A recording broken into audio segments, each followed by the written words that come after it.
Buutan og hilumon nga tawo. Mao kini ang pagsaysay ni Elizabeth sa iyang anak nga si Rene Omaya Lozano, 33 anyos, nga gipusil patay sulod mismo sa ilang panimalay sa Purok Roberto Extension, Barangay Labangal, Jensan. Nahitabo ang pagpamusil alas 2:30 sa hapon, Pebrero 26, ning kasamtangan nga tuig. Sumala pa sa inahan, nagatindog sa iyahang atubangan ang biktima samtang nagunit kini sa cellphone dihang kalit misulod ang sospek o gipusil sa makadaghang higayon ang iyahang anak na igo kini sa likod nga bahin sa lawas.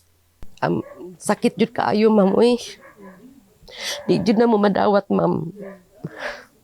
Di na mo madawat, ma'am. Kaya niana jud ko, tama na niana jud ko. Kaya ang uban ba ya ato, ma'am? Busilon ba ya ka, kaya nakatanaw ka? Diri ko nagtindog, tama na dung anak ko. Pinagaanak man akong anak, mang. Murag action siya mo tindog sa tulo ka buto. Nakalingi pa man siya nga buhi pa kung anak gibalikan pag yun. Gitiwasan jud niya nako. Hinako sa gidalian ninyo, gusto na ko mabuhi pa siya bagi padala na ko sa GMC. Ang wala na jud, ma'am. Apol-apol na jud ang nagkuhan sa iyang dugo, ma'am.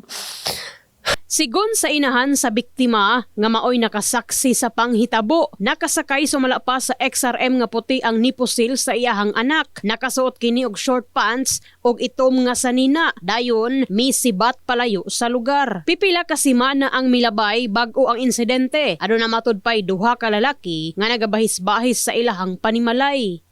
Tung isang adlaw lang, anak mang ang motor daw nga nakaprinda didto, ginakaw pa jud daw nila. Ag nagnakaw sila katulang po ang nagprinda. So simpre ang giprindahan nasuko jud. Nasuko siguro.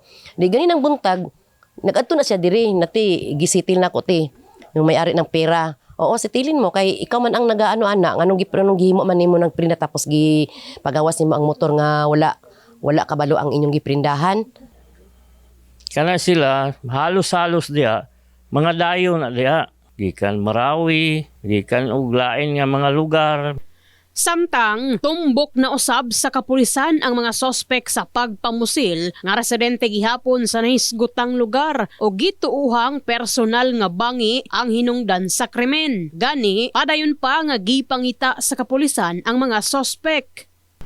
Kung di man gid sila makuha sa hot pursuit operation, at least mapailan na to og kaso.